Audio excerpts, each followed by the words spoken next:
당시는 The Psychic Apparatus라는 용어를 쓰고 있어요. 이 정신장치가 굉장히 중요하게 다뤄지고 있어요. 이 찰스 브레너의 이 정신분석학 원론 중에 세 개의 챕터를 할애하고 있어서 아주 중심적인 내용을 차지하고 있어요. 그래서 오늘 그 중에 일부를 가지고 우선 논의를 시작하죠. 이제 우리 자신에게 다음과 같은 질문을 던져보자. 지금까지 정신분석학적 이론을 논의하면서 얻어진 마음의 모습은 어떤 것인가?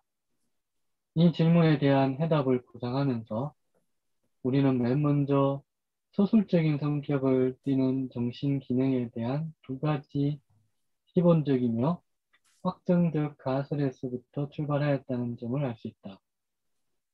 이 가설 가운데 하나는 정신결정론의 원리이며 다른 하나는 정신활동이 주로 무의식적이라는 것이었다. 이 두 가설은 전에도 그랬던 바와 마찬가지로 앞으로도 정신분석학적 이론에 대한 토론에서 우리의 길잡이가 될 것이라는 점을 우리는 이해한다. 방금 지적한 바와 같이 이 가설들은 주로 소술적인 성격을 띠고 있다.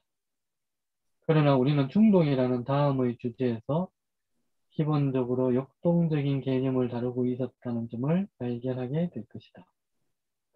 우리는 충족이 될 때까지 유기체가 활동하도록 촉구하는 정신 에너지를 논의하였다.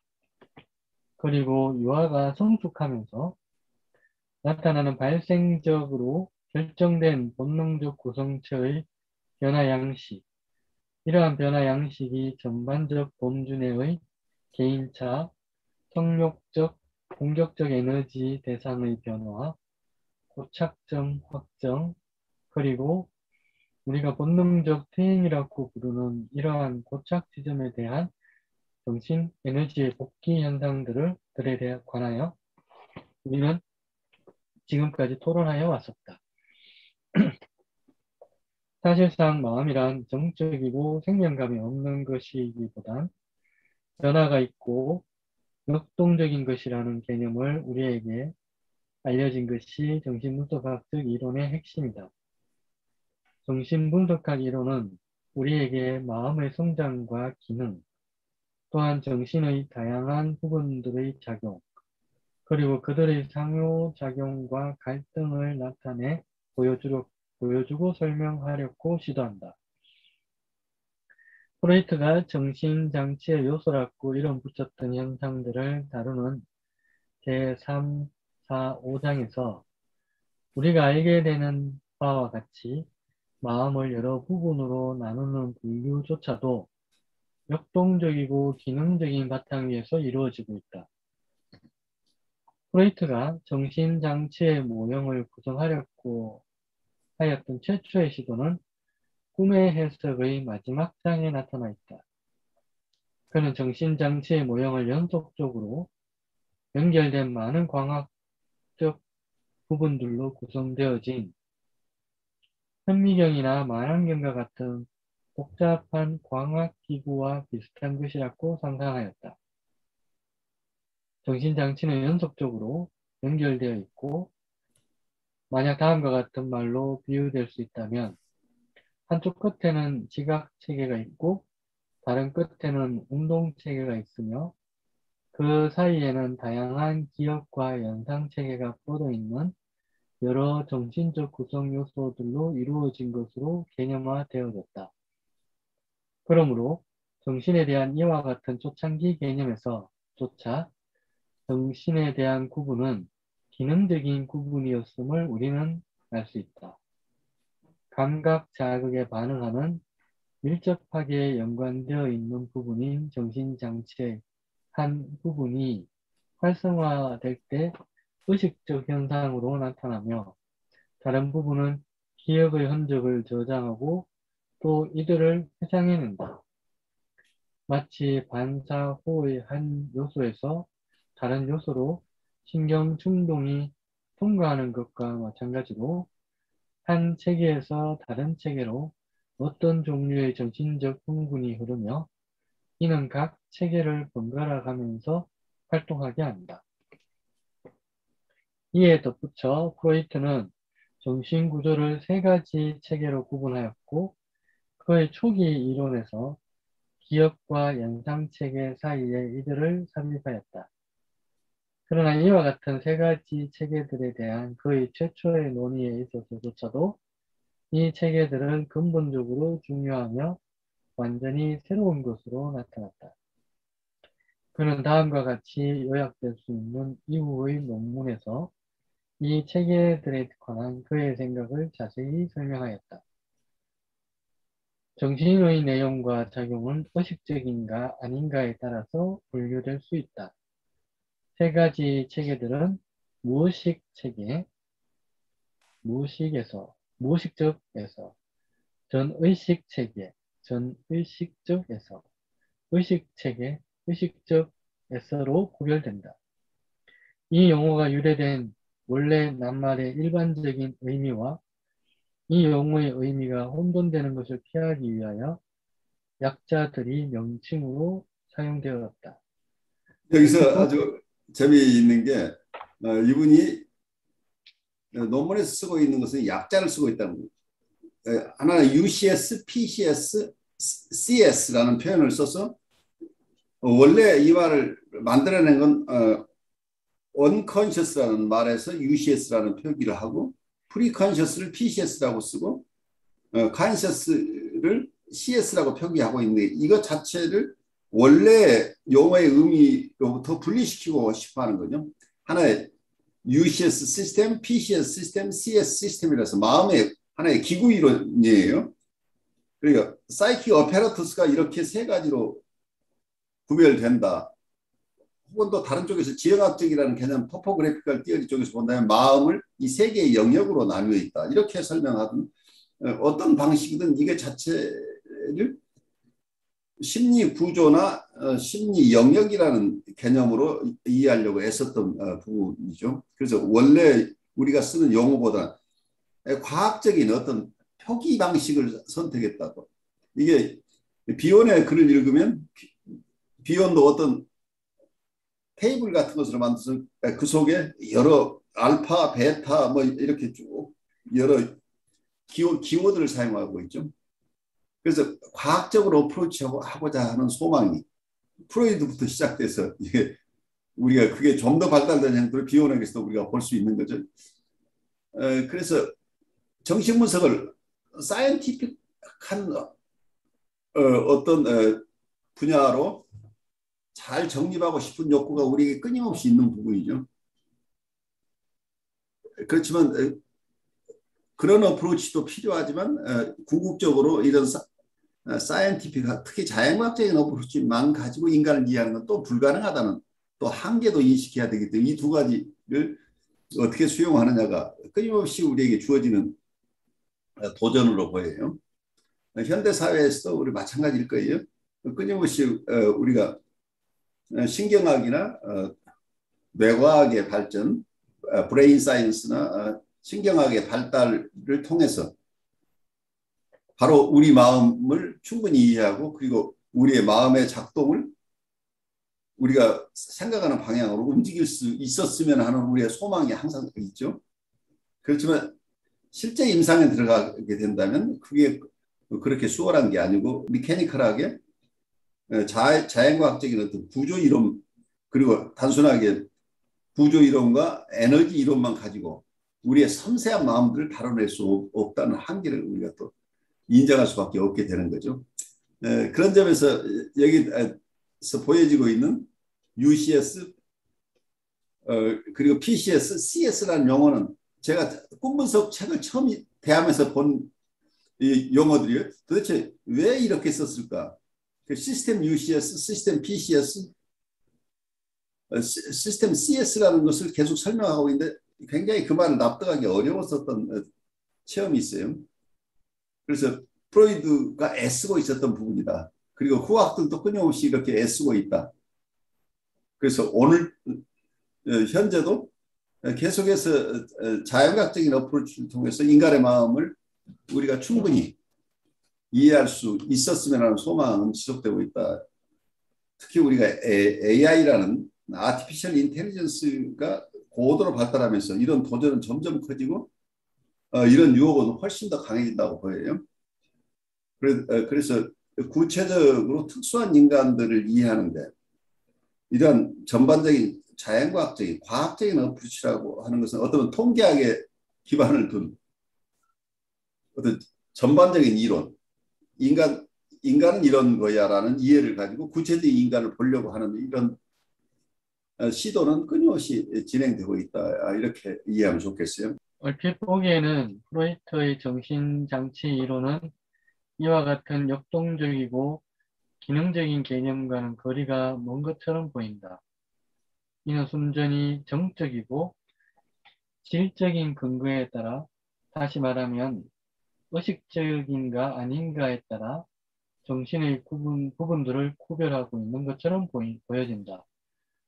그러나 이러한 첫인상은 잘못된 것이며 이 두 번째 이론 역시 다음의 논의에서 보여지는 바와 같이 근본적으로 기능적인 이론이다. 프로이트는 의식의 단순한 속성이 정신적 내용과 과정을 분별하는 근거로서 불충분하다고 지적하였다. 그 이유는 의식적이지 않으면서 역동적이며 기능적인 기준에 따라 서로 구분될 수 있는 두 가지의 정신 내용과 과정들이 있기 때문이다. 이 가운데 하나는 의식적인 순간에 일어나는 것과 본질적인 면에서 다르지 않다. 그 요소들은 주의를 기울임으로써 쉽게 의식적이 될 수 있다. 이와 반대로 주어진 순간에 의식적이었던 것이 관심이 거기에서 떠나기만 하면 더 이상 의식적이 아니게 된다. 두 번째 정신 과정과 내용들의 집단은 의식적이지 아니지만 적은 관심을 기울여 의식적이 될 수 있다는 첫 번째 정신과정과 정신 내용의 집단과 다르다. 이들은 정신 자체 내부의 어떤 힘에 의해 억제되는 동안 의식에 접근되는 것이 방해된다. 이 두 번째 집단의 간단한 예는 제1장에서 기술되었던 최면 상태에서 내려지는 명령을 받고 최면 상태에서 깨어난 후 환자가 명령을 따르게 되지만 명령을 받았다는 의식적인 기억을 하지 못하는 경우이다. 이 경우 최면 상태에서 일어났었던 모든 일은 잊으라는 최면술사의 명령에 따라 의식에서 제외되는 것이다. 보다 정확하게 말하자면 최면 상태의 시간에 대한 기억은 그것을 망각하라는 명령자에게 복종하는 환자의 정신 부분에 의해 의식 밖으로 밀려나는 것이다. 프로이트가 각각 무의식과 전의식이라고 이름 붙였던 두 체계를 구별한 기준은 이와 같은 기능적 근거에 따랐던 것이다. 그가 무의식 체계라고 불렀던 정신 내용과 과정은 의식으로부터 적극적으로 차단되어진 것이었다. 주의를 기울여서 의식될 수 있었던 정신 내용과 과정은 전의식 체계라고 불리워졌다. 말할 나위 없이 의식 체계는 마음속에서 의식적인 정신 내용 과정을 가리키는 것이다. 의식과 전의식 체계는 그 기능적인 접근 때문에 무의식 체계와 대조되어 의식, 전의식 체계로 함께 분류되어진다. 의식과 전의식의 밀접한 연관성은 쉽게 이해되어질 수 있다. 현재의 순간에 의식 체계에 속하는 생각은 관심이 여기에서 떠나면 다음 순간에 전의식 체계의 부분이 되며 더 이상 의식적이 아니다. 반대로 전의식 체계에 속하고 있던 생각과 소망들이 순간적으로 의식적으로 되고 결과적으로 의식 체계의 부분이 된다. 의식적 과정들은 프로이트 훨씬 이전에 심리학자들에 의해 알려지고 연구되어져 없기 때문에 프로이트가 이루어야 할 새로운 주요한 공헌과 발견이 무의식 체계와 연관되었다는 것은 당연한 일이었다. 사실상 정신분석이 발달되던 여러 해 동안에 정신분석은 당연히 심층심리학, 즉 무의식의 심리학이라고 불리워졌다. 정신분석은 어떤 정신적 세력에 의하여 의식에서 차단되고 있는 마음의 내용과 과정에 주로 연관되는 심리학이었다. 그 발달 기간 동안 정신분석학은 방금 우리가 정신장치에 대하여 요약하였던 이론에 의해 매우 튼튼하게 그 기초가 확립되었다. 자, 여기서 우리가 잠깐 정신분석학의 태동 속에서 의식과 무의식, 특히 역동적인 무의식, dynamic unconscious라고 하는 거가 얼핏 보게 되면 최초의 정신 기구론, 1차 구조 이론이라고 볼 수 있는 the first structural theory를 다른 쪽에서는 topographical theory라고 이 얘기를 하는데, 지형학적 이론이란, 그러니까 우리의 마음을 의식과 전의식과 무의식으로 나눠놨으니까 이거 자체는 굉장히 역동적인 것으로 보이지가 않죠. 단지 기술적인 게 디스크립티브하게 보인다. 아, 이거 여기에 의식과 전의식과 무의식이 세 개의 영토가 마치 삼국시대 우리 한국 지도를 보는 것처럼 이렇게 우리가 생각할 수 있는데, 그렇게 단순하지 않았다니. 처음부터 여기는 펑셔널한 것, 기능적인 것이 함축되어 있었다는 얘기.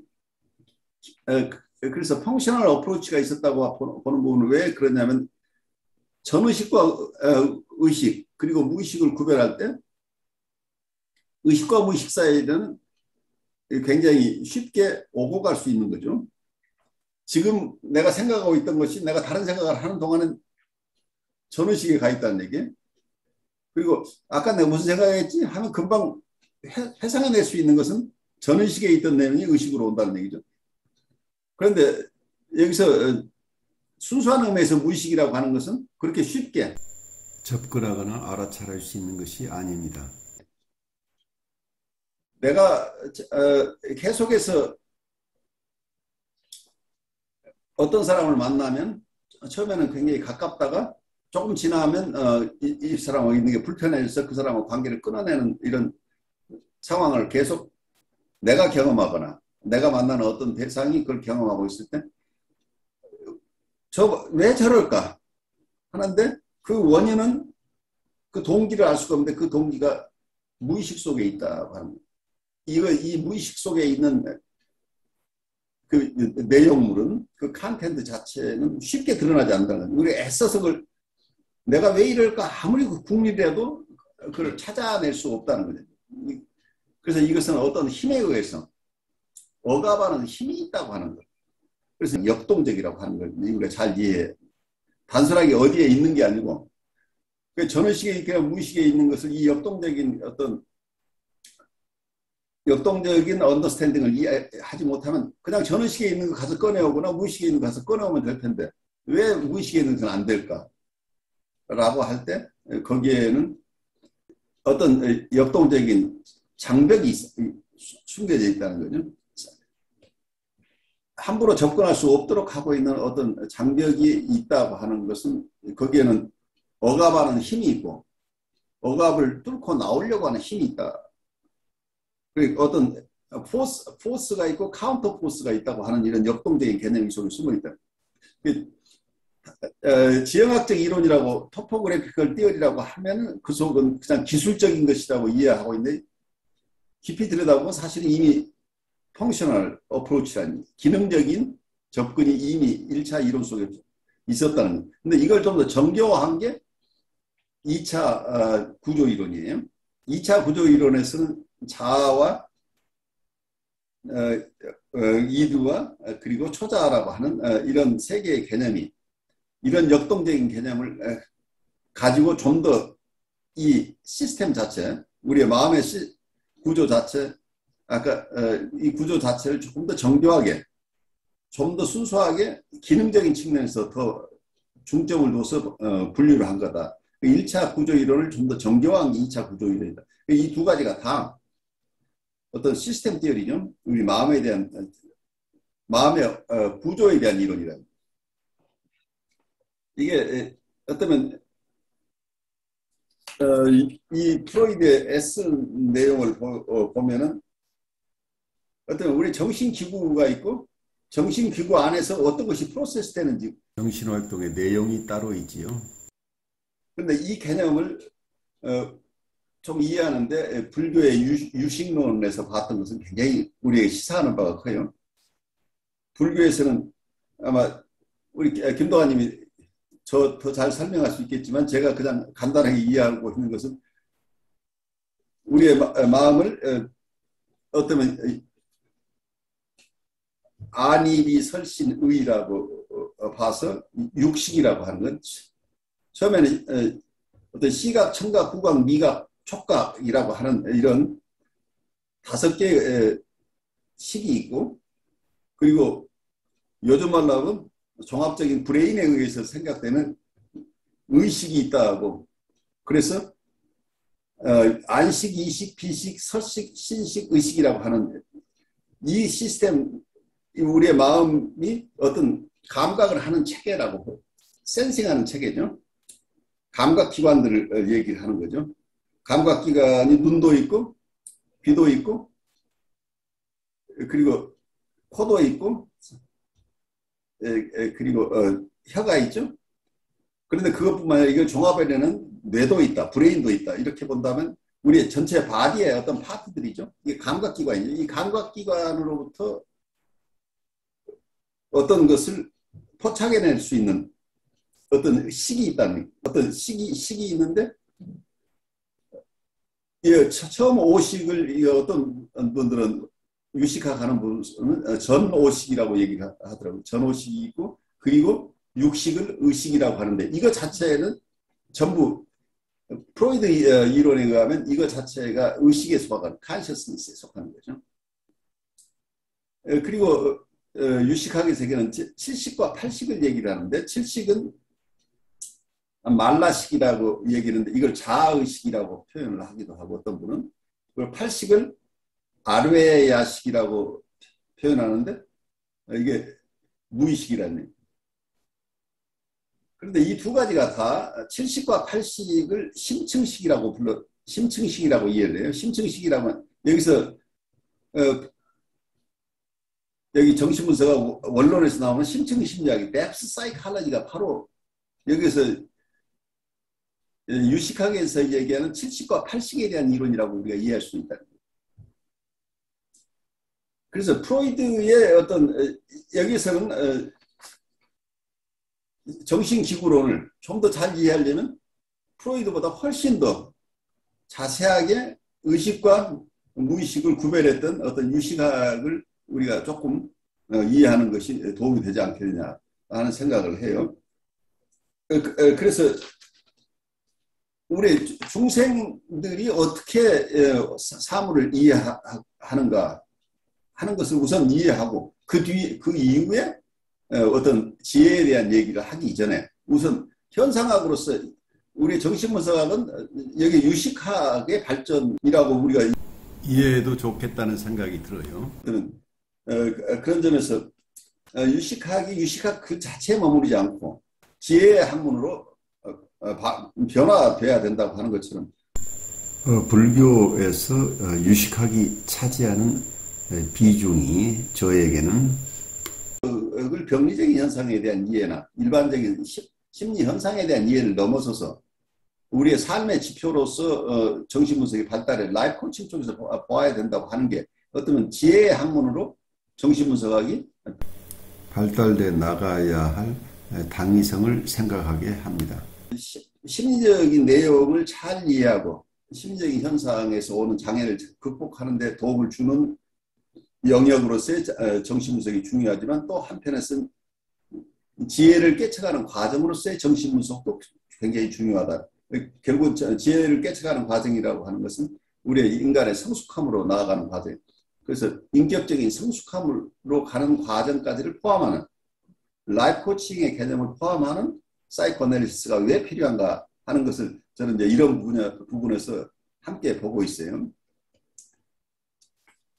그래서 여기서 팔식이라고 하는 것 8개 어떤 인식 체계인데 프로이드가 얘기하는 의식과 무의식 아마 전의식이라는 개념은 이 유식에 없었겠죠. 그런데 크게 봐서는 프로이드가 얘기하는 전의식은 의식에 포함된다고 봐요. 그 CS와 PCS를 하나의 체계로 볼 수 있겠죠. 그렇다면 결국은 의식과 무의식으로 나누는 건데. 그런데 이게 인식하는 어떤 이게 마음의 기구라고 한다면 이걸 불가에서는 또 어떤 쪽에서는 이걸 심왕이라는 개념을 써요. 마음의 왕이다. 팔식을 심왕이라고 치고 그럼 심왕은 무엇을 인식하느냐 하는 게 나와야 되겠죠. 이런 방식으로 우리 심리기구가 있다는 것만 가지고 우리가 알 수가 없잖아. 심리기구 속에서 어떤 프로세스가 일어나고 무엇을 다루는가, 무엇을 인식하는가, 무엇을 의식하는가, 무엇을 파악하는가 하는 거가 심소라는 개념을 써서 51가지 심소가 있다고 봐요. 그러니까 굉장히 세분해서 보고 있는 거죠. 그래서 마음의 기구와 함께 마음의 내용 속의 프로세스까지를 이걸 구별해서 심왕과 심소로 구별해서 보고 있는 건 굉장히 발달된 생각이죠. 그래서 프로이드가 얘기했던 것 그리고 하트만이 우리의 마음을 이해하면서 어댑테이션이라는 얘기, 적응이라는 이론을 가져왔는데 이 적응 속에서 우리의 마음의 여러 가지 conflict free sphere라고 표현하고 있는데 갈등으로부터 자유스러운 영역이 우리한테 있다. 그럼 우리가 어떤 것을 파악하고 기억하고 하는 여러 가지 마음의 기능은 인간의 마음의 갈등하고 프로이드가 얘기하고 있는 갈등과 상관없는 우리의 고유한 마음의 영역들이 있다고 봤던 부분이 있는데 이런 것들이 우리의 마음의 내용들을 좀 더 원리적인 것으로부터 좀 더 다양한 내용으로 펼쳐가고 있는 게 어떤 정신분석에서도 하트만 같은 분이 조금 더 정신분석을 넓혀가는 과정, 지평을 넓혀가는 과정이었는데 그런 내용들이 어떻게 보면 오래전부터 동양의 어떤 접근 속, 동양의 사상 속에 특히 유식학이라는 전통 속에서 많은 분들이 애써온 영역이다. 그래서 그게 현대 불교에도 녹아 있겠죠. 이걸 전제로 해서 지금의 불교 이론들이 있기 때문에 이런 점에서 동서양의 사고를 우리가 함께 이해할 필요가 있을 것이다 보여요. 그래서 프로이드가 얘기하고 있는 의식의 세계 그리고 프로이드가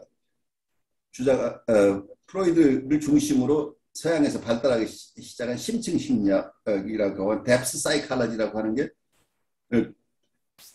어떤 분들은 사이코애널리시스라는 사이코애널리틱 어프로치라는 말보다는 정신분석에 대한 어떤 부정적인 이미지 때문에 사이코 다이내믹 어프로치라는 용어를 많이 써요. 정신역동적이라고 하는 사실 정신역동적이라고 하는 게 정신분석적인 얘기가 조금 사람들에게 저항감이 없도록 정신역동적이라고 표현하고 있는 것으로 보여요.